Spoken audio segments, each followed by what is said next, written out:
Bab 613, Terobosan ke Alam Pedang Kebijaksanaan Bagian 2. Tidak harus bergantung pada gunung, mungkin kita bisa mengandalkan formasi untuk menyusun susunan dan memadatkan hukum langit dan bumi. Su Lingxiu merenung sejenak dan memutuskan untuk membiarkan Fang Hao mempelajari cara menggunakan formasi untuk memadatkan hukum langit dan bumi. Di luar paviliun Evergreen, antrean panjang terbentuk, di antaranya adalah para talenta hebat dari negara Zhou Agung, serta mereka yang memiliki identitas luar biasa.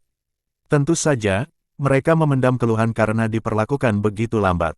Namun Xiar dan Meng Susu menutup telinga. Li Xuan terus mendalami usaha besar seni bela diri, dan pada kode keterampilan bela diri ilahi, keterampilan ilahi lainnya ditambahkan. Rangka alam di atas alam penghancur kekosongan menjadi semakin sempurna. Teknik kultivasi berikutnya untuk seni bela diri tubuh fisik kini memiliki arah untuk dikultivasikan, dan satu lapisan telah dirumuskan. Muridmu, Su Yan, telah menyadari jalur kultivasi alam pedang kebijaksanaan, kau telah menerobos ke alam pedang kebijaksanaan. Buku emas Tao terbuka, dan cahaya keemasan memancar keluar. Li Xuan tidak dapat menahan diri untuk tidak terkejut, lalu diikuti oleh kegembiraan. Alam pedang kebijaksanaan yang begitu mistis, alam ketiga ilmu pedang yang begitu sulit dipahami, apakah Su Yan benar-benar telah menemukan arah untuk berkultivasi? Pada saat ini, ia berhasil menembus ranah ketiga ilmu pedang, seiring munculnya suasana yang mendalam dan lebih mistis. Jadi ini adalah alam pedang kebijaksanaan. Li Xuan mendesah dalam hatinya, benar-benar layak menjadi alam ketiga ilmu pedang yang telah ia ciptakan, misterius dan tak terduga. Tingkat kultivasinya belum mencapai titik puncak, tetapi seiring dengan meningkatnya ilmu pedangnya ke alam pedang kebijaksanaan, kekuatannya mengalami peningkatan yang luar biasa. Dalam sekejap mata, di atas danau bintang yang kecil, pedang air terbentuk. Pedang ini, seolah-olah memiliki kebijaksanaan spiritual, tampaknya secara alami menguasai dao pedang air. Di tepi danau bintang yang kecil, seorang anak laki-laki berusia 8 atau 9 tahun sedang mengayunkan pedang, bergumam, aku ingin menjadi Su Yan berikutnya. Aku juga ingin menjadi pendekar pedang yang hebat. Teman kecil, apakah kamu benar-benar menyukai dao pedang? Tiba-tiba, sebuah suara terdengar. Anak lelaki itu mendongak dan segera membelalakkan matanya, memperlihatkan wajah penuh keterkejutan. Di hadapannya, sebuah pedang air berdiri tegak, bahkan memutar bilahnya seolah-olah memiliki mulut di gagangnya yang berbicara. Bisakah kau memberitahuku mengapa kau menyukai pedang dao? Kamu apa? Anak laki-laki kecil itu agak terkejut, namun tidak takut dengan pemandangan ini. Aku adalah pedang air, aku menguasai ilmu pedang air. Kalau begitu, bisakah kamu mengajariku? Mungkin saja, tapi pertama-tama, katakan padaku mengapa kamu menyukai dao pedang. Idola saya adalah Su Yan. Saya ingin menjadi seperti Su Yan dan menantang sekte roh di gerbang gunung mereka di masa depan. Anak kecil itu berkata dengan gembira. Bagus. Bagus, kau punya ambisi. Pegang aku akan membawamu memahami dao pedang. Pedang air mengangguk puas. Anak laki-laki kecil itu, yang sangat gembira, maju dan meraih gagang pedang air, lalu membawanya pulang. Namun, begitu sampai di rumah, ia mendapati pertempuran sedang berkecamuk di rumahnya. Ternyata musuh yang ingin membalas dendam telah tiba, dan orang tuanya mati-matian melawan tetapi sudah terluka parah. Zener, cepat lari. Ibunya melihatnya dan langsung berteriak panik. Aku tidak akan lari, kalian semua mati untukku. Anak laki-laki kecil itu, yang memegang pedang air, menyerang salah satu musuh. Sahabat kecil, ikuti perasaanku, aku akan membawamu ke dunia pedang dao. Suara pedang air terdengar, dan saat itu, pikiran anak kecil itu seolah memasuki suasana misterius. Bukan dia yang menghunus pedang itu, melainkan pedang yang memberikan dao pedang kepadanya. Set, cahaya pedang yang lembut dan halus, bagaikan riak-riak yang menyebar di air, selembut air, namun mengandung kekuatan mematikan yang dahsyat. Dalam sekejap, semua musuh terbunuh. Anak lelaki itu tenggelam dalam misteri mendalam dari pedang dao, sementara orang tuanya tercengang tak percaya. Keajaiban pedang kebijaksanaan, oh! Li Xuan mendesah dalam hatinya. Dia telah memadatkan pedang air dan kemudian melepaskannya, yang menuntun seorang anak laki-laki ke dunia pedang dao, membangkitkan bakatnya dalam ilmu pedang. Dalam 1 dekade atau lebih, alam spiritual ini akan menyaksikan kebangkitan seorang ahli pedang jenius. Li Xuan, dalam suasana hati yang sangat baik, mengulurkan tangan dan menggenggam, lalu kekuatan hukum domain menyatu, yang dengan santai ia sempurnakan menjadi pil prinsip. Ini, untukmu. Dia melemparkannya ke Kailinger, yang telah menyajikan sepiring kue roh. Terima kasih, senior. Kailinger, yang awalnya terkejut, kemudian diliputi kegembiraan. Ia buru-buru mengambil pil prinsip dan memasukkannya ke dalam jiwa ilahinya. Ia merenungkannya dengan saksama dan perlahan-lahan menyempurnakannya. Dia merasa semakin bijaksana dengan keputusannya. Sungguh, tinggal di sisi seorang guru besar adalah kesempatan terbesar. Li Xuan mengambil sepotong kue roh dan memasukkannya ke dalam mulutnya, sambil mengangguk, rasanya enak. Mendengar ini, Kailinger semakin bertekad untuk mempelajari beberapa keterampilan membuat kue lagi. Selama senior itu menikmatinya, hadiah kecil akan menjadi kesempatan yang luar biasa. Kailinger menyendiri untuk merenungkan pil prinsip dalam jiwa ilahinya, sementara Li Xuan menyeruput teh spiritual dan memakan kue roh, meneruskan usaha seni bela dirinya. Li Xuan tiba-tiba mengangkat kepalanya dan menarik kembali formasi perahu terbang. Guru, aku telah kembali. Di luar paviliun Evergreen, Meng Chong tiba bersama Ziyun, melangkah maju dengan ekspresi takjub di wajahnya saat ia menatap paviliun Evergreen. Apakah ini perahu terbang yang disempurnakan oleh adiknya? Sungguh ajaib. Ziyun memberi hormat kepada yang lebih tua. Ziyun dengan hormat memberi salam. Li Xuan mengangguk, memperkirakan bahwa gadis ini kemungkinan akan menjadi pengantin murid keduanya. Dengan gerakan tangannya yang kecil, dia memasukkan seutas keterampilan ilahi ke dalam jimat giok yang sebelumnya diberikannya kepada Ziyun. Terima kasih atas hadiahmu yang murah hati, tetua. Ziyun dengan penuh rasa terima kasih menyampaikan salam lainnya. Saat itu ia dikepung dan hampir terbunuh. Seandainya Meng Chong tidak turun tangan, ia pasti sudah mengaktifkan jimat giok ini dengan putus asa.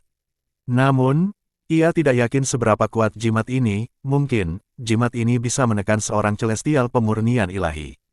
Sekarang setelah sang penatua memberdayakan jimat giok, dia tidak akan takut bahkan pada pakar tertinggi yang mungkin ditemuinya.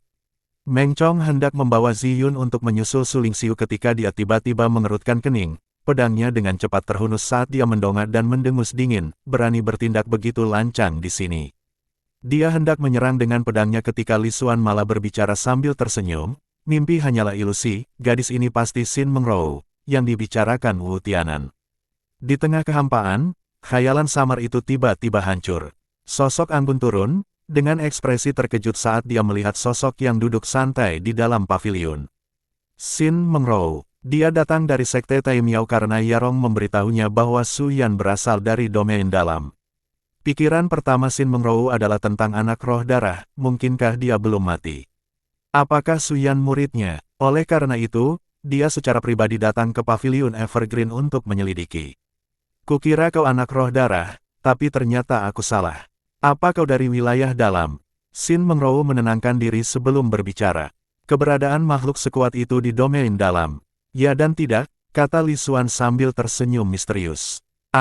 Meng Chong tiba-tiba terkejut, menatap Xin Mengrou seolah melihat bayangan Du Yuying dan bertanya dengan keras, apakah Nona Du keturunanmu? Xin Mengrou mengangguk dan melirik Meng Chong, sangat terguncang. Dua orang jenius mengerikan dari alam spiritual sebenarnya adalah murid-muridnya. Tidak, ada satu lagi, peri medis alkimia dari paviliun Evergreen. Silakan duduk, Li Xuan menunjuk ke kursi di depannya. Terima kasih, tetua. Xin Mengrou duduk, kekuatan ilusinya surut untuk memperlihatkan penampilan aslinya.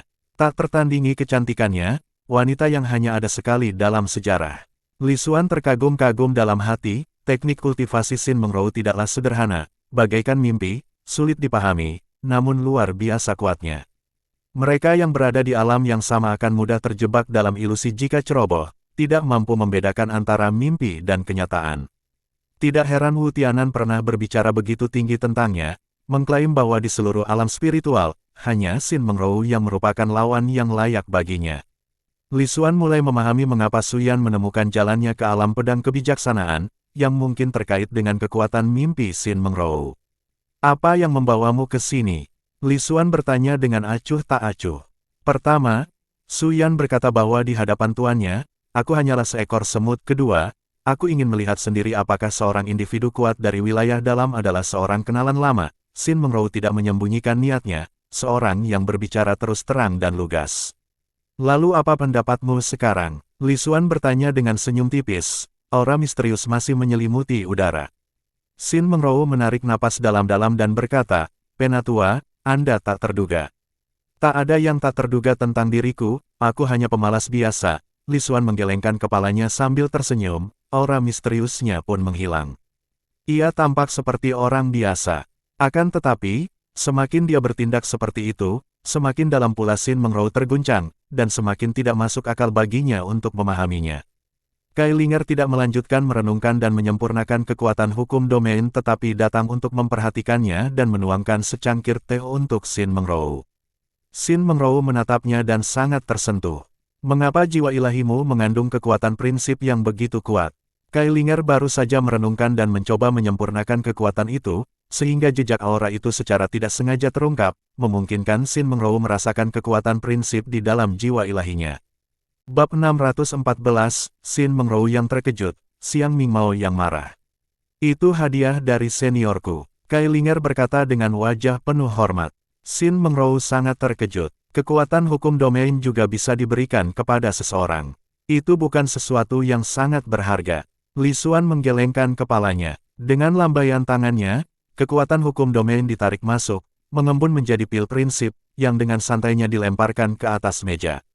Dengan wajah yang tidak menunjukkan kekhawatiran, dia berkata, jika kamu membutuhkannya, ambil saja. Xin Mengrou sangat terkejut hingga tak bisa berkata-kata. Dengan santai memadatkan hukum domain menjadi pil, keahlian macam apa itu?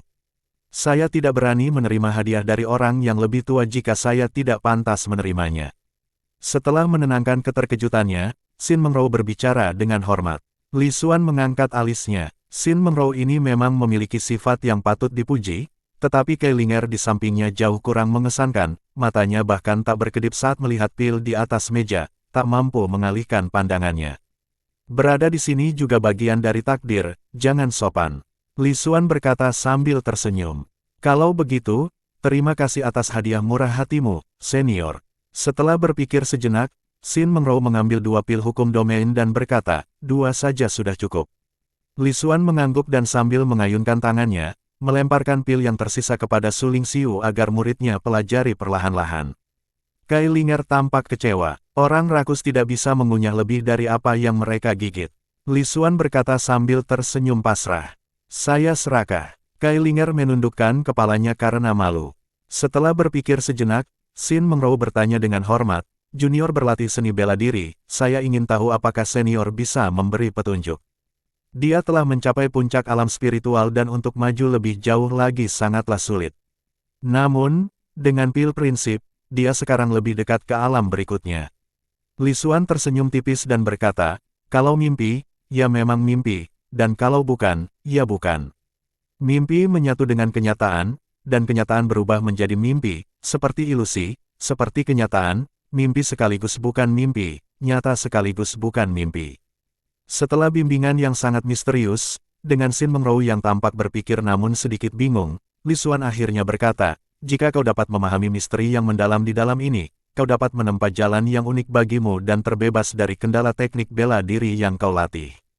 Kalau begitu, kamu juga bisa dianggap sebagai leluhur dari suatu jalan tertentu. Apakah Xin Mengrou mampu mencapai hal ini? Li Xuan tidak peduli. Jika ia mampu, itu karena bimbingan bijaknya, jika tidak, itu karena kurangnya persepsi dan ketidakmampuannya menangkap peluang. Bagaimanapun, dia tidak mau kalah, dan dengan sempurna menunjukkan sikap seorang bijak. Tentu saja, bimbingannya yang mendalam bukan tanpa dasar, bimbingannya juga mengandung beberapa landasan teori. Xin Mengrou sangat terkesan dalam hati. Semakin ia merenung, semakin ia merasakan kebijaksanaan bimbingan sang senior, yang seolah merangkum kebenaran hakiki langit dan bumi. Jika ia benar-benar memahaminya, ia mungkin akan menempuh jalannya sendiri yang unik dalam seni bela diri. Seni bela diri yang saya latih adalah teknik ilahi Tai Miao. Sepanjang sejarah, hanya sedikit yang berhasil menguasainya, dan saya satu-satunya dari sekte Tai Miao yang berhasil dalam hampir 100.000 tahun ini. Jika aku dapat memahami bimbingan senior, aku akan melampaui teknik ilahi Tai Miao dan menempuh jalan yang tidak hanya menyamai, tetapi mungkin bahkan melampaui kekuatan teknik ilahi Tai Miao. Xin Mengrou berpikir dalam hati. Statusnya yang terkemuka dalam sekte Taimiao justru karena ia telah menguasai teknik ilahi Taimiao, teknik bela diri yang sangat mistis. Dengan pemikiran ini, Xin Mengrou berdiri dan membungkuk hormat. Xin Mengrou berterima kasih atas bimbingan senior. Li Xuan mengangguk. Karena dia bukan musuh dan datang ke sini untuk menemuinya, seorang bijak, dan memperoleh beberapa kesempatan, itu wajar saja. Lagi pula, Du Yuying adalah kerabat Xin Mengrou, jadi pasti ada hubungannya. Setelah menerima bimbingan dan pil prinsip serta memastikan bahwa Guru Suyan memang sosok yang luar biasa, bukan anak roh darah, Xin Mengrou tidak tinggal lama dan berpamitan. Dia perlu kembali ke sekte Taimiao untuk bermeditasi memohon bimbingan seniornya. Begitu Xin Mengrou pergi, Kai Linger juga kembali untuk melanjutkan meditasi dan memurnikan pil prinsip. Ziyun dan Su Lingxiu bertemu, yang akhirnya berujung pada pertemuan yang sudah lama dinantikan, di mana Su Lingxiu saling memperkenalkan satu sama lain kepada Yuer. Ketiga wanita itu berkumpul bersama. Su Lingxiu terus melanjutkan penyempurnaan pil, tetapi sekarang dia memiliki sepasang tangan tambahan untuk membantu Ziyun. Setelah Meng Chong memberikan penghormatan kepada gurunya, ia menceritakan petualangannya di alam spiritual dan pemahaman serta perolehannya dalam seni bela diri. Di luar paviliun Evergreen, seorang pemuda mendekat. Dengan kedatangannya, banyak seniman bela diri yang mengantri semuanya memberi jalan. Saya Xiang Mingmao, di sini untuk mengunjungi peri medis alkimia. Xier melirik pemuda berjubah ungu itu, memancarkan aura kebangsawanan. Meskipun sikapnya tampak santai, itu tidak sepenuhnya menyembunyikan kesombongannya yang mengakar. Seorang jenius dari keluarga kerajaan Zhou Agung. Meskipun identitas pria itu sudah jelas, mungkin seorang pangeran atau raja dari keluarga kerajaan, Xier tidak peduli. Su Lingxiu sibuk, bagaimana mungkin dia punya waktu untuk orang asing. Kepala paviliun sedang tidak ada hari ini. Silakan datang lagi lain hari. Selanjutnya, silakan. Mata Xiang Mingmao berkilat marah. Dia, keturunan langsung dari garis keturunan ke-9 keluarga kerajaan Zhou Agung, pewaris garis keturunan Raja Ungu dan penerus Raja Ungu, diperlakukan dengan tidak hormat seperti itu. Namun, dia tidak langsung kehilangan kesabarannya, karena paviliun Evergreen memiliki reputasi tertentu, jadi dia berbicara lagi, tolong, beritahu dia bahwa pewaris pangeran dari garis keturunan Raja Ungu Zhou Agung ada di sini untuk mengunjungi peri medis alkimia. Xiang Mingmao menahan amarahnya, karena belum pernah merendahkan dirinya seperti ini sebelumnya. Sudah kubilang dia tidak ada. Tidak masalah apakah kau pewaris kerajaan atau bahkan jika Kaisar Dazhou sendiri ada di sini, dia tidak akan menemuinya. Xier memutar matanya dan melanjutkan, selanjutnya. Bab 615, Xin Mengrou yang terkejut, Xiang Mingmao yang marah bagian 2. Wajah Xiang Mingmao langsung memucat, dan para pendekar yang berbaris di belakangnya begitu ketakutan hingga mereka buru-buru mundur. Siapa yang berani maju? Hati mereka juga dipenuhi rasa terkejut. Apakah pengawas dari paviliun Evergreen terlalu sombong? Mengatakan bahwa bahkan jika Kaisar Dazhou datang, peri medis alkimia tidak akan melihatnya. Lagi pula, ini masih dalam wilayah Zhou Agung. Apa mereka tidak takut membuat marah keluarga kerajaan? Lancang, seorang pria parubaya di samping Xiang Mingmao langsung berteriak marah. Kau hanya bawahan paviliun Evergreen, beraninya kau bersikap kurang ajar seperti itu. Berani sekali kau meremehkan Kaisar Dazhou kita. Ledakan, aura seorang ahli agung meledak, menekan ke arah Xier. Wus, di depan Xier, gelombang cahaya beriak keluar, dikelilingi oleh petir ungu, mengaktifkan formasi pertahanan besar kapal terbang paviliun Evergreen. Formasi besar kapal terbang paviliun Evergreen, meskipun dibentuk oleh Fang Hao, kekuatannya ditingkatkan secara perlahan oleh Li Xuan. Bahkan Xin Mengrou tidak dapat menerobos formasi kapal terbang paviliun Evergreen kecuali kristal roh telah habis dan tidak dapat lagi mendukung pengaktifan formasi tersebut. Xier, yang acuh tak acuh seperti biasanya, tiba-tiba tidak mempermasalahkan ledakan amarah orang lain dan malah menggali telinganya, berkata, katakan saja apa adanya. Jika Kaisar Dazhou datang hari ini, dia tetap tidak akan menemui siapapun. Kalau kau pikir kau bisa membuat masalah di sini, coba saja bergerak. Pada saat itulah, Xier akhirnya mengerti sebagian dari kenikmatan menjadi kuat. Seperti Suyan, semua orang mengatakan dia sombong, tetapi mereka semua mengakui dia punya kekuatan untuk membuktikannya. Ternyata, bersikap sombong itu enak. Xier berpikir dalam hati, merasakan gelombang kegembiraan. Xiang Mingmao dan para pengawalnya menatap kilat ungu yang beriak, tak kuasa menahan diri untuk tidak memfokuskan pandangan mereka. Konon, Paviliun Evergreen adalah artefak dewa, dan melihatnya hari ini membuktikan kebenarannya. Jangan bersikap tidak sopan. Xiang Mingmao mengerutkan kening dan menatap pengawalnya, tampaknya sedang menegur mereka. Ya, pewaris pangeran, penjaga itu segera menarik kembali auranya. Karena peri medis alkimia tidak menerima tamu hari ini, pangeran ini akan datang lagi besok. Xiang Mingmao berkata sambil tersenyum, menangkupkan kedua tangannya. Besok, datang besok juga nggak ada bedanya, masih belum ketemu orang luar. Xier berkata tanpa ekspresi. Xiang Mingmao menahan amarahnya namun tidak membalas, sebaliknya, dia bertanya, bolehkah saya tahu kapan peri medis alkimia bisa menerima tamu? Mana mungkin aku tahu, aku bukan pengambil keputusan. Xier memutar matanya. Gerakan itu hampir membuat Xiang Mingmao kehilangan kendali atas emosinya. Dia pergi dengan ekspresi muram di wajahnya. Hari ini suasana hatiku sedang buruk. Evergreen Pavilion tidak menerima pasien hari ini. Xier tampak kesal, mengaktifkan formasi untuk menutup pintu masuk resepsi dan berjalan pergi. Namun hatinya bergetar, meskipun aku bukan orang kuat, aku telah merasakan kegembiraan yang dirasakan orang-orang kuat. Peristiwa dengan Xiang Mingmao hanya selingan kecil, yang tidak disadari oleh orang lain. Seperti yang dikatakan Xier, bahkan jika Kaisar Dazhou datang, dia tidak akan bisa menemui Su Lingxiu. Kabar mengenai Xiang Mingmao yang ditolak di pintu tersebar di seluruh danau bintang kecil, dan para prajurit Zhou Agung semuanya menunggu untuk melihat apakah Xiang Mingmao, pewaris pangeran dari garis keturunan Raja Qing, salah satu anak ajaib dari keluarga kerajaan Zhou Agung, akan menelan harga dirinya. Setelah sehari, Xiang Mingmao datang lagi. Kali ini, penyambutannya ditangani oleh Meng Susu, karena Xier telah pergi berkultivasi. Saya Xiang Mingmao, pewaris Raja Qing dari dinasti Zhou Agung, datang untuk mengunjungi peri medis alkimia. Sambil berkata demikian, dia menyerahkan sebuah kotak. Sedikit tanda ketulusan, saya harap Anda menerimanya.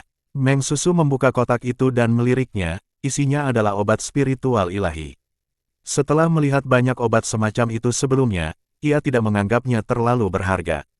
Kepala paviliun sibuk dengan alkimia hari ini dan tidak punya waktu untuk pengunjung. Sambil berkata demikian, ia mengambil obat spiritual dan mengeluarkan sebuah botol kecil. Botol sekecil itu hanya berisi satu pil.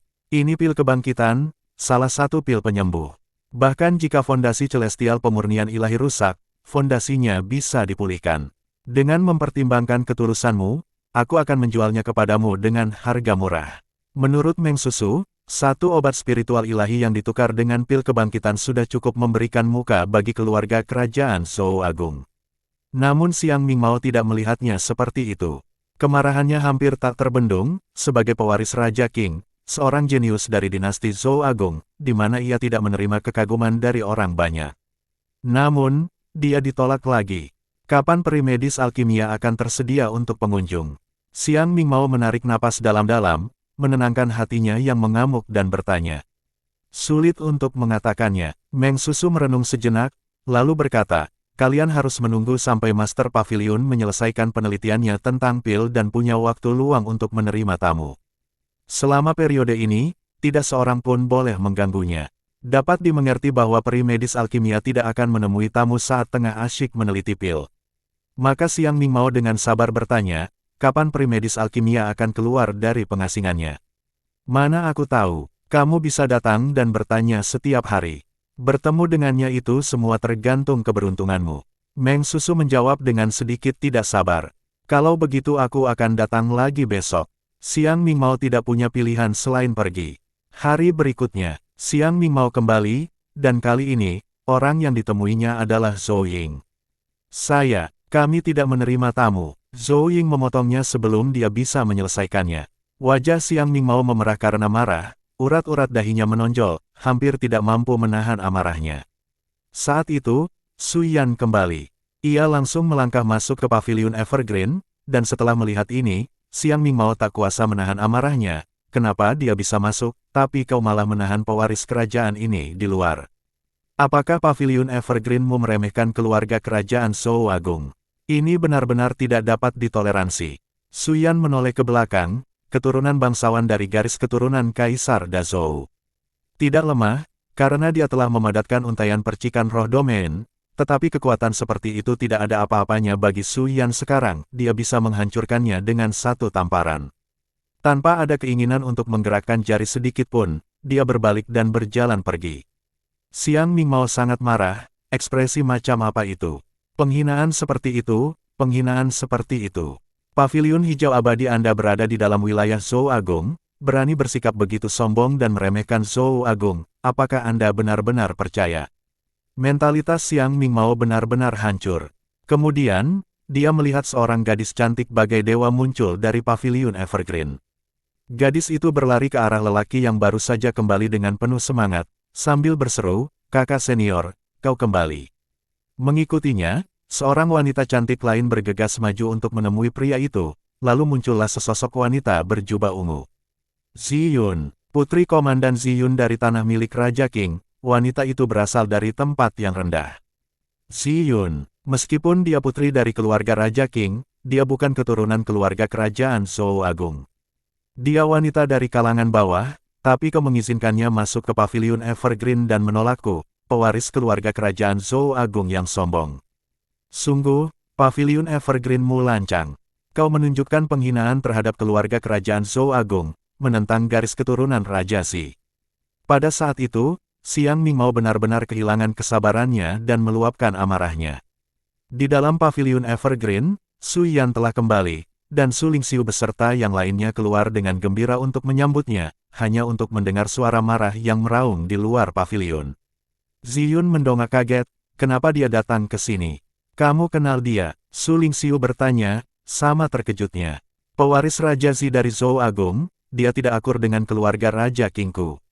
Orang itu sangat arogan, selalu bersekongkol di belakangku, mengatakan orang-orang dari tempat yang lebih rendah tidak pantas masuk ke keluarga kerajaan Zhou Agung, menodai Zhou Agungnya, merendahkan Raja King, dan sebagainya, kata Ziyun dengan wajah penuh kebencian dan sedikit cemoohan. Begitu, kita abaikan saja dia. Biarkan dia mengamuk di luar sana, kata Su Lingxiu tersadar, memanggil Zhou Ying kembali dan segera mengaktifkan formasi. Kemudian saudara-saudari itu berkumpul kembali dan saling bercerita, tanpa menghiraukan kebisingan di luar. Ledakan, Xiang Mingmao menjadi gila karena marah, menyerang kapal terbang paviliun Evergreen bersama para pengawalnya. Su Lingxiu tak peduli, sebelumnya telah ada upaya pada kapal terbang, bahkan seorang pakar tertinggi dari Sekte Roh Transcendent telah melakukan gerakan. Begitu Xiang Mingmao melancarkan serangan, formasi pertahanan kapal pun terpicu, dan sambaran petir ungu pun jatuh. Tidak bagus. Raut wajah pengawal Xiang Mingmao berubah drastis, dia bergerak cepat, melindungi Xiang Mingmao, dan berteriak, pewaris pangeran, larilah untuk menyelamatkan diri. Ledakan, dia menyerang dengan kekuatan penuh untuk menghalangi petir ungu, tetapi tubuhnya mulai mengeluarkan asap hitam.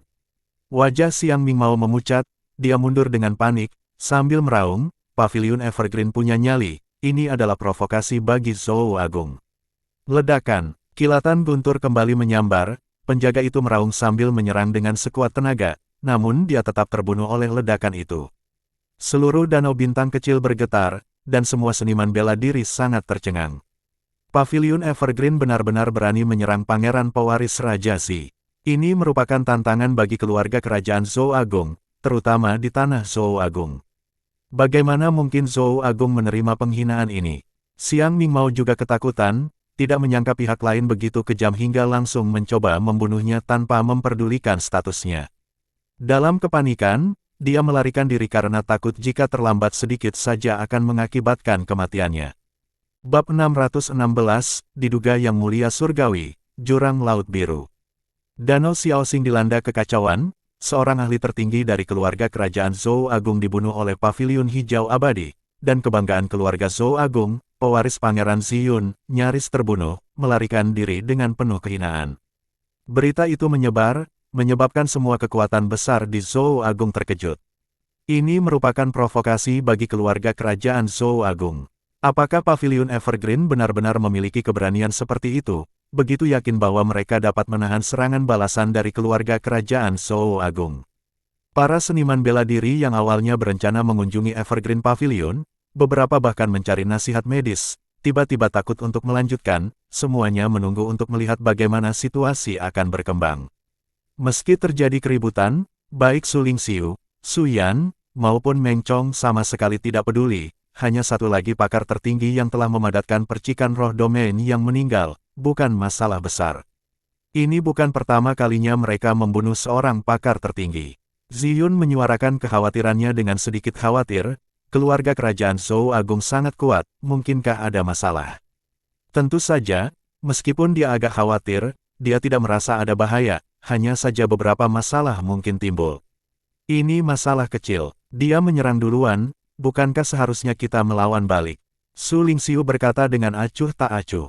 Tepat sekali, jika keluarga kerajaan Zhou Agung tidak puas, aku akan memblokir gerbang istana kekaisaran mereka dan bertarung sampai mereka menyerah. Su Yan mengangguk setuju. Ziyun merasa kagum, lalu teringat bahwa Su Yan adalah orang yang berani yang beberapa tahun lalu menantang gerbang Tousan Martial Hall, dan sekarang kekuatannya tak terbayangkan besarnya. Paviliun Evergreen ramai dengan aktivitas saat Su Yan berbagi pengalamannya di negara bagian Dacuan dan bagaimana dia membunuh sesepuh pedang dari Tousan Martial Hall. Dia mengeluarkan pedang dingin dan terpisah itu bersama dengan artefak ilahi lainnya dan mempersembahkannya kepada Meng Chong, saudara murid, apakah kamu menyukai pedang ini? Setelah menimbangnya, Meng Chong menjawab, pedangnya terlihat bagus, meskipun aku lebih suka pedang yang kau sempurnakan untukku. Namun, pedang itu mungkin berguna. Aku sedang mempertimbangkan untuk membuat susunan pedang. Karena terkesan dengan SWOT arai milik kakak seniornya, Meng Chong juga mulai merenungkan pembuatan sabre arai. Suasana di dalam Evergreen Pavilion sangat ramai. Sementara itu, di atas aula 1000 bela diri, penguasa 1000 bela diri dan sekelompok tetua memasang ekspresi muram. Su Yan berasal dari wilayah dalam. Meng Chong juga dari domain dalam. Kalau begitu, mungkinkah guru di balik Su Yan dan Meng Chong adalah iblis darah? Bencana iblis darah bagaikan duri di sisi sekte roh, jatuh dan bangkit 3 kali, seakan abadi. Jika iblis darah benar-benar bangkit sekali lagi, bahayanya pasti akan lebih besar. Belajar menyembunyikan kehadiran, membuat rencana sebelum bertindak, dan mendidik murid-murid dengan bakat luar biasa. Sekte roh transenden juga harus berkumpul. Beritahu Tuan Lei Yun, Istana Yuling, Sekte Tai Miao, dan keluarga Zhou Agung, untuk membahas masalah serius ini. Kata Tousan Martial Lord dengan tatapan tajam. Ya, tetua pedang sudah lama tidak mengirimkan kabar. Hati Tuan gelisah, apakah ada sesuatu yang tak terduga terjadi? Apakah dia dibunuh oleh Su Yan, atau oleh seseorang di belakang Su Yan? Jika tetua pedang benar-benar telah gugur, 1000 raja bela diri cenderung mencurigainya. Lagi pula, itu hanya beberapa tahun, Su Yan tidak mungkin memiliki kekuatan untuk membunuh tetua pedang. Di bagian tertentu dari alam spiritual, di atas awan, 1000 dewa bela diri datang sambil menggendong seorang lainnya, ditemani oleh para dewa Leiyun Mountain Manor dan Yuling Mansion, Master Sekte Tai Miao, dan yang mewakili keluarga kerajaan Zhou Agung, pewaris Pangeran Ziyun. Anda memanggil kami ke sini, ada apa? Tuan Leiyun bertanya dengan suara serius. Persoalan kompetisi antar talenta muda akan berjalan seperti biasa, Sekte Tai Miao saya tidak akan mendukung pelanggaran aturan apapun. Kata Master Sekte Tai Miao dengan tegas. Bagi Sekte Tai Miao, karena Xin Mengrou telah membuat keputusan mengenai kompetisi para talenta muda, tidak ada seorang pun yang bisa mengubahnya. Ini bukan tentang itu, Tuan Bela Diri 1000 berkata dengan serius, aku curiga iblis darah telah kembali. Pernyataan ini menyebabkan perubahan mendadak pada ekspresi semua orang yang hadir. Apakah ini benar? Pewaris Pangeran Ziyun bertanya dengan kaget. Setan darah itu tidak mungkin kembali. Kakak murid tertuaku membunuhnya saat itu.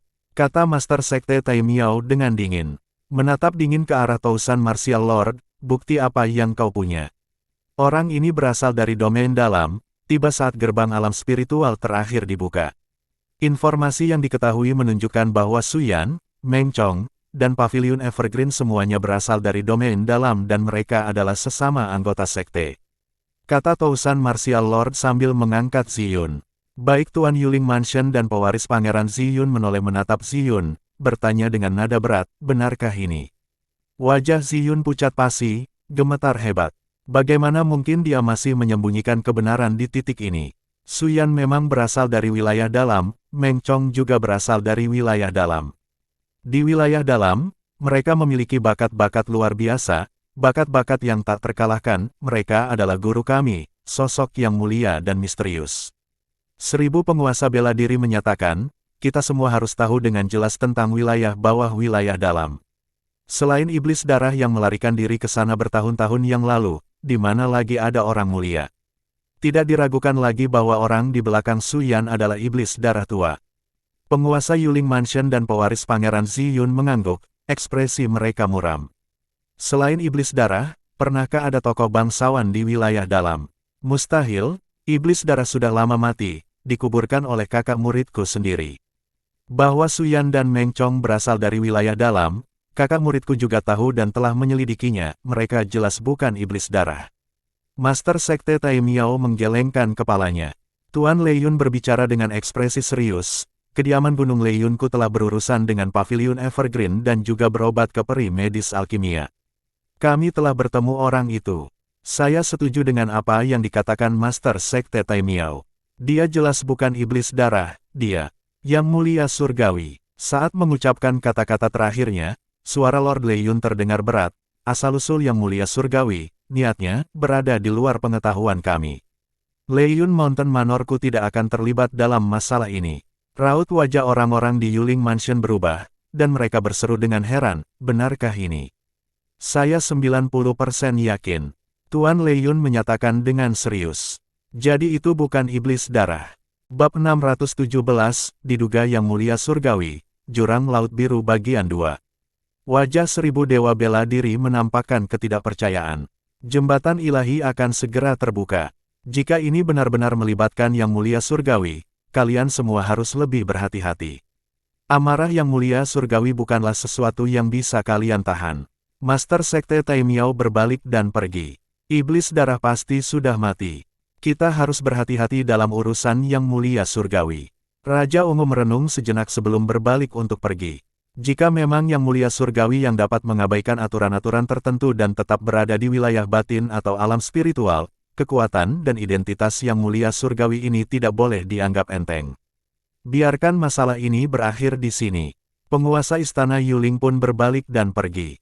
Ekspresi wajah Tousan Martial Lord berubah-ubah antara terang dan gelap, tidak puas, saat dia membawa Kaisar Awan Ungu kembali bersamanya. Dalam perjalanan, dia dengan santai menjatuhkan Kaisar Awan Ungu, wajahnya muram saat dia kembali ke Aula 1000 bela diri. Namun di tengah jalan, dia tiba-tiba berbalik dan, di bawah tatapan ketakutan sang Kaisar Awan Ungu, dia menyerangnya dan menghancurkan tubuh serta tulang-tulangnya. Setelah membunuhnya, Tousan Martial Lord kembali ke sektenya. Sekelompok tetua berkumpul di sekelilingnya. Itu tidak ada hubungannya dengan iblis darah, tapi 1000 dewa bela diri menyampaikan kecurigaannya terhadap yang mulia surgawi, membuat para tetua diam-diam tercengang. Tuan, jika memang yang mulia surgawi, apa yang dia lakukan di wilayah dalam? Lagi pula, karena Su Yan berasal dari wilayah dalam, apakah dia punya koneksi di sana yang perlu kita ketahui? Salah satu tetua berbicara dengan nada licik. Memang, itulah niatku. 1000 dewa bela diri mengangguk. Ini tidak boleh bocor. Kita harus melanjutkan secara rahasia. Kalian berdua, buka gerbang alam spiritual dan pergilah ke wilayah dalam. Dia berbicara kepada dua orang tetua. Ya, Tuhan. Kedua tetua itu mengangguk. Bagaimana dengan Tang Jinyan? Tetua pengguna pedang bertanya dengan serius. Bunuh dia. Salah satu tetua angkat bicara. Simpan saja dia. Dia mungkin masih berguna. Sang 1000 dewa bela diri merenung sejenak sebelum berbicara. Kemudian, ia memperingatkan kedua tetua yang dikirim ke wilayah dalam. Ingat, kita di sana bukan untuk membunuh. Kita perlu memahami kelemahan mereka. Begitu kita memahami kelemahan mereka, mereka akan berguna pada akhirnya. Selama kita bisa menemukan kelemahan Su Yan, semakin luar biasa dan kuat dia, semakin baik. Kedua tetua itu tersenyum, apa yang dikatakan Tuhan sungguh benar. Penguasa 1000 bela diri memerintahkan seseorang untuk membawa Tang Jinyan dan pelayannya. Begitu mereka memasuki aula, dengan lambaian tangannya, pelayan Tang Jinyan langsung diledakkan hingga tewas, tanpa meninggalkan jejak tubuh maupun tulang. Tang Jinyan langsung menjadi pucat, matanya dipenuhi teror, saat dia berlutut di tanah dengan suara gedebuk. Jangan khawatir, aku tidak akan membunuhmu. Dewa bela diri 1000 berbicara dengan acuh tak acuh, masalah ini tidak boleh diungkapkan kepada siapapun, jika tidak, kamu dan istana Sui Xing akan dimusnahkan. Ya, Tang Jinyan mengangguk dengan panik.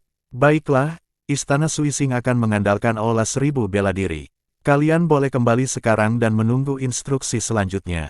Sang Seribu Dewa Bela Diri melambaikan tangannya. Ya, terima kasih, Tuan Sekte Atas. Tang Jinyan sangat gembira. Dengan Tousan Martial Hall sebagai pendukungnya, siapa yang berani menyinggung istana Sui Xing? Mengenai masalah Suling Xiu dari Paviliun Evergreen, dia tidak berani bertanya. Dari sikap Seribu Raja Bela Diri, jelas itu melibatkan rahasia tersembunyi Sekte Roh. Di ibu kota Zhou Agung, Raja Ungu melaporkan kejadian perjalanan itu kepada Kaisar Dazhou, dan saat dia kembali ke istananya, dia mendengar bahwa Xiang Mingmao hampir terbunuh, dan para pengawalnya langsung dibunuh. Xiang Mingmao berhasil kembali dalam keadaan menyedihkan. Ayah, mereka memprovokasi keluarga kerajaan Zhou Agung kita, menantang garis keturunan Raja Unguku. Kita harus menggunakan kekuatan Zhou Agung untuk membasmi mereka. Mata Xiang Mingmao merah padam saat dia berbicara dengan marah. Siapa itu? Raja Ungu bertanya dengan sungguh-sungguh. Paviliun Hijau Abadi. Xiang Mingmao berkata sambil menggertakkan giginya. Bagus. Paviliun Evergreen, iya, mereka benar-benar mengira kau bilang Paviliun Evergreen. Raja Ungu hendak marah ketika dia tiba-tiba berhenti, bertanya dengan suara berat. Baik, Ayah Raja, Xiang Mingmao mengangguk. Raja Ungu terdiam. Diduga ada seorang yang mulia surgawi di balik Paviliun Hijau Abadi. Ini bukan lagi masalah yang dapat diputuskannya. Masalah Paviliun Evergreen hanya bisa diputuskan oleh Yang Mulia, bukan oleh garis keturunan Raja Ungu kita untuk bertindak gegabah. Anda tidak boleh bertindak gegabah, atau itu bisa dengan mudah membawa bencana bagi garis keturunan Raja Ungu kita. Lagi pula, itu melibatkan dugaan keberadaan seorang yang mulia surgawi, itu adalah keputusan yang berada di luar kekuasaannya. Dengan demikian, Raja Ungu menatap Xiang Mingmao dengan ekspresi serius dan berkata, Ayah Raja, mungkinkah? Xiang Mingmao terkejut. Apakah air di Paviliun Evergreen sedalam itu? Apakah dia baru saja mendapat masalah? Tidak perlu bicara lagi. Saya akan melaporkan masalah ini kepada Yang Mulia. Bagaimana menangani masalah ini? Kita harus menunggu keputusan Yang Mulia, dan bahkan. Raja Ungu menatap putranya dan berkata dengan serius, bahkan apakah kita perlu meminta maaf pun masih belum diketahui. Kulit Xiang Mingmao berubah drastis. Setelah memberi instruksi agar tidak meninggalkan istana Raja Ungu pergi ke istana kekaisaran untuk melaporkan masalah tersebut kepada Kaisar Dazhou. Pembalasan dari keluarga kerajaan Zhou Agung tidak terjadi. Tampaknya keluarga kerajaan Zhou Agung sama sekali tidak menyadari bahwa seorang pakar tertinggi telah gugur di tangan Paviliun Evergreen. Bahkan Purple King Mansion tidak melakukan tindakan apapun. Hal ini menyebabkan banyak kekuatan dan seniman bela diri Zhou Agung merasakan suasana yang tidak biasa. Latar belakang Paviliun Evergreen tidaklah sederhana, bahkan keluarga kerajaan Zhou Agung tidak akan membalas dendam atas konflik kecil. Sudah kubilang, seni pengobatan alkimia begitu mistis, bagaimana mungkin tak ada yang tergoda? Bagaimana mungkin tak ada sekte roh yang iri? Paviliun Evergreen ini luar biasa. Benar, belum lagi sekte roh transenden lainnya, perilaku Aula Seribu Bela Diri yang tak tahu malu, bagaimana mungkin mereka tidak tergerak? Mereka pasti sudah bertindak sejak lama. Paviliun Evergreen, yang begitu santai, pasti punya pendukung kuatnya sendiri. Paviliun Evergreen adalah artefak ilahi, jauh melampaui sekte roh transenden. Siapa di antara mereka yang memiliki artefak ilahi yang tak terbayangkan seperti itu? Para pendekar Zhou Agung berdiskusi dengan sengit. Beberapa pasukan dan pendekar yang telah menyaksikan langsung menuju Paviliun Evergreen untuk berobat atau membeli pil. Tentu saja Paviliun Evergreen menjadi sibuk lagi. Setelah berdiskusi selama beberapa hari, Li Xuan mengambil kesempatan untuk memberikan peningkatan terperinci pada teknik bela diri alam penghancur kekosongan milik Xuyan. Ia juga menyebutkan prinsip Dao yang terkait dengan tahap kultivasi berikutnya. Untuk maksud ini, ia secara pribadi membuat kertas-kertas roh dan mengukir beberapa prinsip Dao pada kertas-kertas roh tersebut, lalu memberikannya kepada Xuyan untuk direnungkan, guna meletakkan dasar untuk memahami prinsip Dao terlebih dahulu. Prinsip Dao, bagaimanapun juga, sangatlah mendalam dan misterius, dan bahkan mengukir beberapa pola saja sudah di luar kemampuan biasa, benda-benda biasa tidak akan mampu bertahan darinya. Oleh karena itu, Li Xuan secara pribadi membuat kertas roh untuk menampung prinsip Dao yang telah diukirnya. Aku hanya setengah langkah lagi dari kesempurnaan alam asal ilahi, dan aku juga harus bersiap untuk membangun fondasiku untuk menembus alam keterampilan ilahi. Saudara Xie telah pergi ke kota Laut Biru Yuntian, dan aku berencana untuk pergi ke sana untuk mewariskan teknik kultivasi kepadanya. Su Yan mengungkapkan tujuan berikutnya. Legenda mengatakan ada benda-benda suci di Laut Biru. Jika aku bisa mendapatkannya, akan jauh lebih mudah untuk mengumpulkan fondasiku. Aku akan kembali sebelum pertempuran para jenius. Li Xuan tahu bahwa kepulangan Su Yan tidak akan lama. Setelah berkelana di alam spiritual selama bertahun-tahun, maju pesat dalam pemahaman seni bela diri dan memperoleh lebih banyak wawasan, bagaimana mungkin Su Yan duduk diam dan menanggung kultivasi pahit di satu tempat. Di 18 alam spiritual, meskipun ada beberapa alam yang belum dijelajahi Su Yan, ia memutuskan untuk pergi ke Laut Azure karena dua alasan. Pertama, untuk menemukan Xie Ling Feng dan mewariskan teknik bela diri tingkatan setelah alam niat ilahi. Kedua, untuk menemukan benda-benda suci di Laut Biru untuk memelihara fondasinya sendiri dan mempersiapkan diri untuk menerobos ke alam keterampilan suci. Kailinger berasal dari Laut Biru, kamu bisa memintanya untuk mencari tahu tentangnya. Li Xuan mengangguk dan memberi saran. Kailinger bisa berguna sekarang. Dia berasal dari suku roh laut, dan dengan kekuatan Kailinger, dia memegang status tinggi dalam suku tersebut. Guru, saya mengerti. Su Yan ingin segera menuju ke Laut Biru dan segera pergi untuk menanyakan Kailinger tentang hal terkait. Laut Biru sangat luas, dengan banyak pulau. Saat ini, kota Laut Biru Yuntian dan suku roh laut kita memerintahnya bersama-sama. Ada banyak makhluk spiritual di Laut Biru, dan juga dikabarkan bahwa benda-benda suci itu ada. Benda suci yang paling terkenal tak lain adalah mutiara ilahi Laut Biru. Konon, benda ini adalah permata pengikat rambut milik penguasa kota Yuntian. Konon, mutiara ilahi Laut Biru memiliki beberapa khasiat ajaib, yang tampaknya mampu memelihara dan memperkuat jiwa ilahi serta meningkatkan pemahaman seni bela diri. Tentu saja, saya sendiri tidak mendapatkannya, jadi saya tidak yakin apakah ini benar. Kailinger tidak melewatkan detail dalam memperkenalkan keadaan Laut Biru. Azure si Abis adalah tempat yang berbahaya. Konon benda-benda suci berasal dari sana. Aku hanya melihatnya dari kejauhan, terlalu berbahaya, dan aku tidak berani mendekat.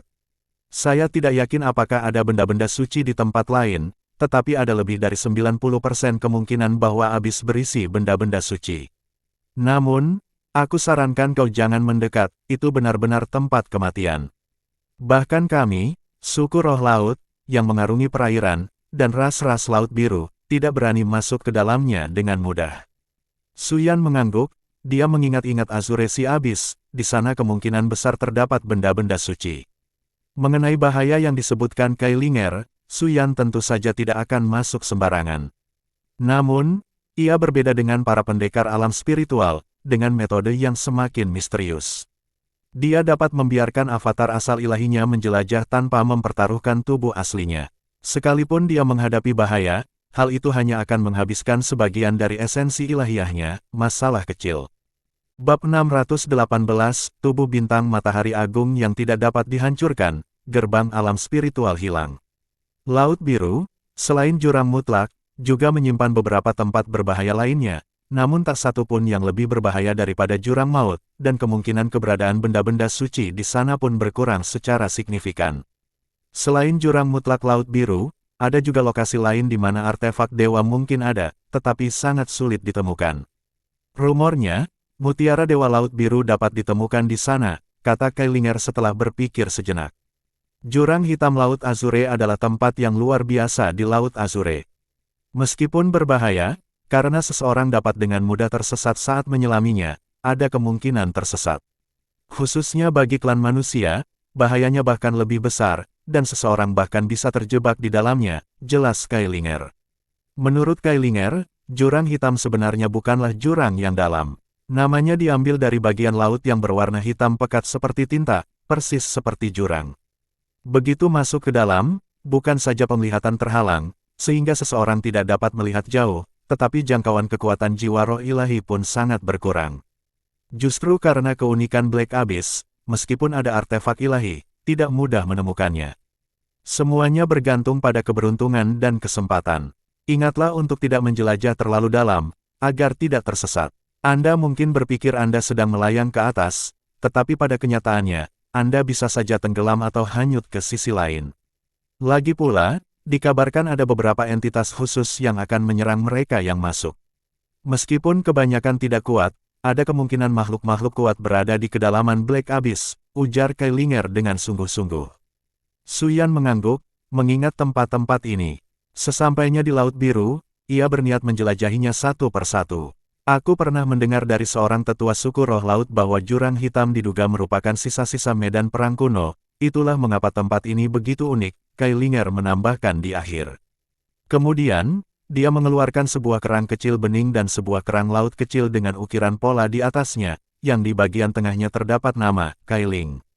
Ini token saya. Jika Anda butuh bantuan, gunakan token saya untuk meminta bantuan dari suku roh laut. Dengan keong kecil ini, jika Anda tersesat atau ingin menanyakan tujuan, Anda bisa meniupnya. Jika ada roh laut di dekatmu, mereka akan mengikuti suara itu dan membimbingmu ke arah yang benar. Suyan mengambil keong dan kerang itu, lalu berkata sambil membungkuk, "Terima kasih banyak." "Tidak perlu terima kasih," jawab Kailinger sambil tersenyum. Apa gunanya kenang-kenangan kecil seperti ini? Dibandingkan dengan kesempatan yang diberikan leluhurnya, itu tidak ada apa-apanya. Suyan kembali memulai perjalanannya melintasi alam spiritual. Kali ini, ia menuju Laut Biru, baik untuk mencari Xieling Feng maupun untuk mencari artefak suci Laut Biru. Meng Chong menggaruk kepalanya dan berkata, "Setelah aku selesai bepergian melalui provinsi-provinsi lain, aku juga akan melakukan perjalanan ke Laut Biru." Su Lingxiu pun terinspirasi. Ia memutuskan bahwa rencana perjalanan Paviliun Evergreen selanjutnya adalah menuju Laut Biru. Kapal terbang Evergreen Paviliun melambung ke angkasa, menuju ibu kota Zhou Agung. Keluarga kerajaan Zhou Agung tidak menunjukkan reaksi apapun, jelas menyadari kerugian mereka dan tidak berencana membalas dendam. Li Xuan duduk di paviliun, hanya Meng Chong yang hadir. Sudah waktunya untuk mewariskan metode kultivasi tubuh emas yang tidak dapat dihancurkan pasca kematian kepada Meng Chong. Metode kultivasi seni bela diri tubuh fisik berikutnya juga telah disusun. "Tuan," kata Meng Chong dengan hormat, "kamu sudah memahami tubuh emas yang tak terhancurkan. Apakah kamu punya wawasan tentang kultivasi seni bela diri tubuh fisik selanjutnya?" Li Xuan mengangguk dan bertanya, "Guru, saya bodoh dan tidak memiliki wawasan tentang kultivasi di luar tubuh emas yang tidak dapat dihancurkan," jawab Meng Chong sambil menggaruk kepalanya yang botak. "Hari ini, aku akan menyampaikan kepadamu metode kultivasi di atas tubuh emas yang tak terhancurkan," kata Li Xuan sambil mengangguk, tanpa rasa terkejut. Jika Meng Chong memiliki wawasan tentang kultivasi seni bela diri tubuh fisik lebih lanjut, bukankah itu berarti ia tidak lagi membutuhkan Li Xuan untuk menyusun teknik kultivasinya? "Terima kasih, Guru." Meng Chong langsung gembira. Tubuh emas yang tak terhancurkan sudah luar biasa tangguh, melambangkan keganasan seni bela diri tubuh fisik. Dengan kekuatannya saat ini, bahkan jika ia berdiri diam, seniman bela diri yang telah memadatkan percikan roh domain tidak akan mampu melukainya sedikitpun. Bahkan jika mereka menggunakan artefak ilahi dan memadatkan percikan roh domain, mereka mungkin hanya bisa melukainya dengan ringan. Meng Chong bahkan menduga bahwa ketangguhan tubuh fisiknya sudah hampir sebanding dengan artefak ilahi Sekte Roh. Sikap Li Xuan tampak serius saat ia perlahan berkata, "Di atas tubuh emas yang tak terhancurkan terdapat tubuh bintang matahari agung yang tak terhancurkan. Setiap lubang adalah sebuah bintang, dengan bintang-bintang berputar mengelilingi matahari agung, masing-masing mengikuti urutannya. Tahap pertama tubuh bintang matahari agung yang tak terhancurkan, fisiognomi bintang, adalah matahari agung dengan bintang-bintang yang berputar mengelilinginya. Teknik kultivasi seni bela diri berikutnya setelah tubuh emas yang tidak bisa dihancurkan adalah tubuh bintang matahari agung yang tidak bisa dihancurkan, yang akhirnya dikonfirmasi oleh Li Xuan setelah perenungan berulang kali. Ini meletakkan dasar bagi arah masa depan pengembangan tubuh fisik, satu lubang emas setara dengan satu bintang. Setiap bintang mengandung misteri yang mendalam, atau keterampilan ilahi. Layaknya tubuh emas yang tak terhancurkan, tubuh bintang matahari agung yang tak terhancurkan juga terbagi menjadi 3 tahap. Tahap pertama berkaitan dengan alam fisiognomi, tubuh tersebut adalah matahari agung dengan bintang-bintang yang berputar, dan bintang-bintang yang berputar adalah lubang-lubang bintang, yang terbentuk melalui hubungan dengan hukum langit dan bumi.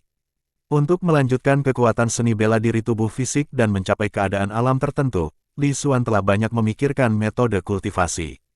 Meski begitu, Great Sun Stellar Indestructible Body baru dikembangkan sampai tahap kedua, tahap ketiga belum disempurnakan dan masih memerlukan penyempurnaan lebih lanjut. Hati Meng Chong tergerak, hanya dengan mendengarkan uraian gurunya, dia terkagum-kagum akan kekuatan dan dominasi tubuh agung matahari yang tak terhancurkan, hanya niatnya saja yang akan membuat tubuh emasnya bersinar seperti matahari agung dengan bintang-bintang yang berputar, memancarkan kewibawaan ilahi. Setiap bintang mengandung misteri mendalam, keterampilan ilahi. Sebagai gurumu, aku akan menyerahkan tahap pertama kepadamu. Catat, Li Xuan mulai mewariskan tahap pertama tubuh abadi bintang matahari agung kepada Meng Chong. Tahap teknik ini juga mencakup pola-pola hukum langit dan bumi untuk memudahkan pemahaman tentang cara mengendalikan hukum langit dan bumi dan cara menggunakan hukum-hukum ini untuk mengolah lubang bintang. Bab 619, Tubuh Bintang Matahari Agung yang Tidak Dapat Dihancurkan, Gerbang Alam Spiritual Hilang Bagian 2. Saat mengajari Meng Chong teknik kultivasi, Li Xuan melihat informasi yang diberikan oleh buku emas Tao. Tubuh Bintang Matahari Agung yang Tidak Dapat Dihancurkan, level 1. Kesempurnaan teknik kultivasi, di atas rata-rata. Integrasi alam, tinggi. Kesulitan pemahaman, tinggi. Kesulitan budidaya, tinggi. Jaga kesempurnaan teknik kultivasi sedekat mungkin dengan di atas rata-rata. Integrasi dengan dunia nyata memang sudah cukup membaik. Setelah Li Xuan menjelaskan tubuh bintang matahari agung yang tidak dapat dihancurkan sekali, dia mengulanginya lagi, memastikan Meng Chong menghafalnya dengan saksama. Meng Chong merenung dengan saksama, menghafalkan teknik kultivasi itu tanpa melewatkan satu detail pun atau satu kata pun. Setelah Meng Chong sepenuhnya menguasai teknik kultivasi tingkat pertama, Li Xuan mulai mengajarkannya tingkat kedua. Tubuh bintang matahari agung yang tidak dapat dihancurkan, level 2. Kesempurnaan teknik kultivasi, di atas rata-rata. Integrasi alam, di atas rata-rata.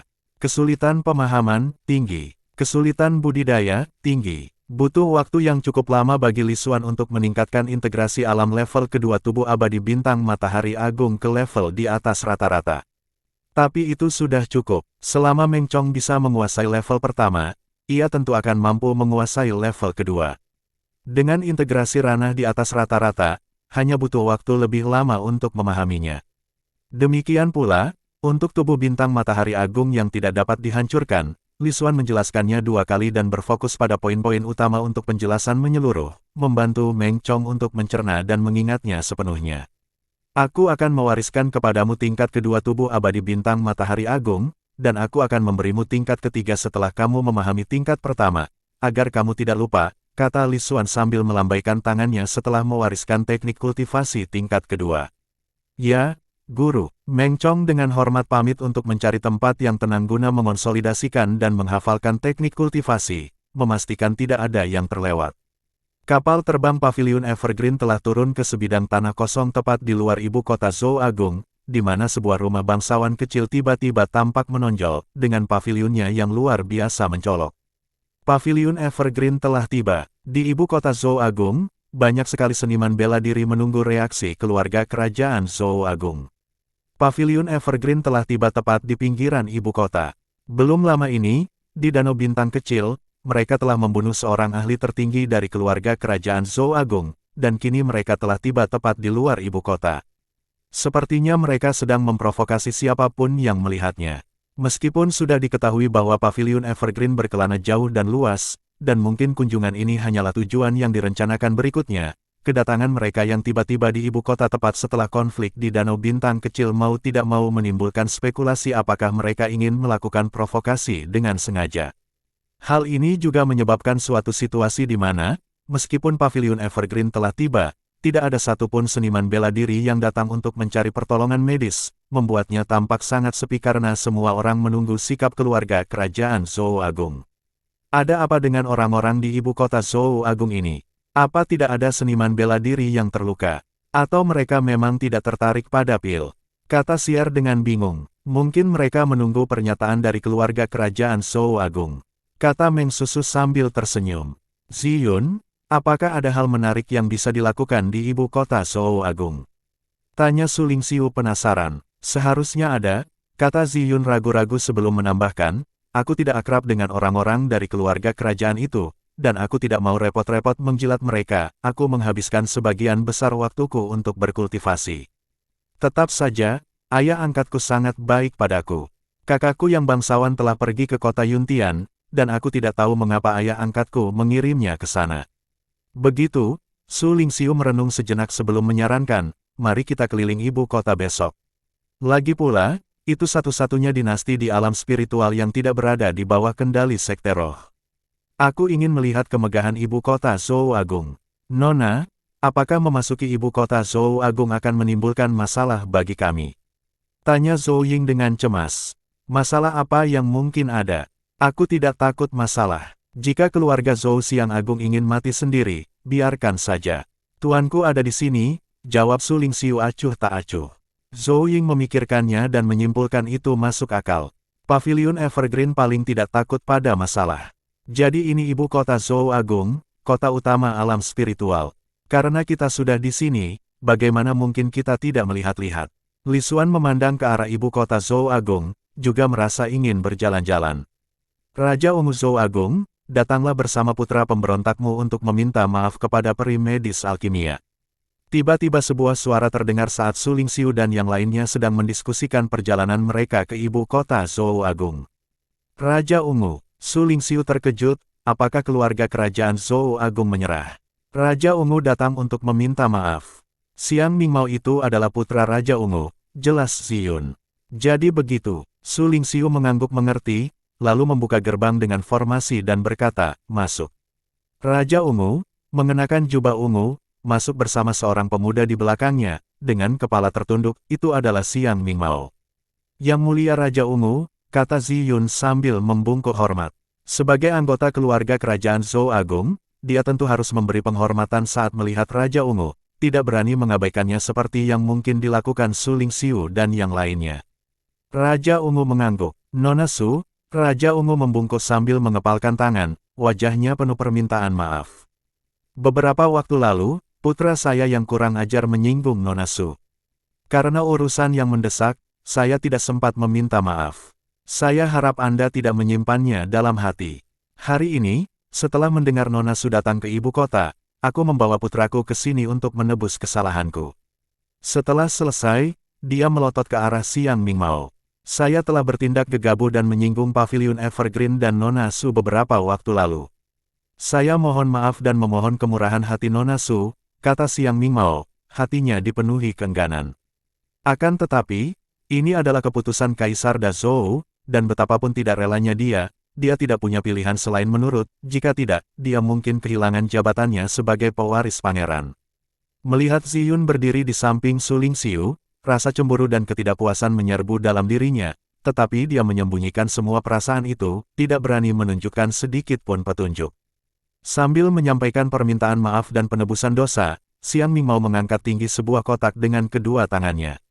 Ini masalah sepele, tidak perlu permintaan maaf sebesar itu.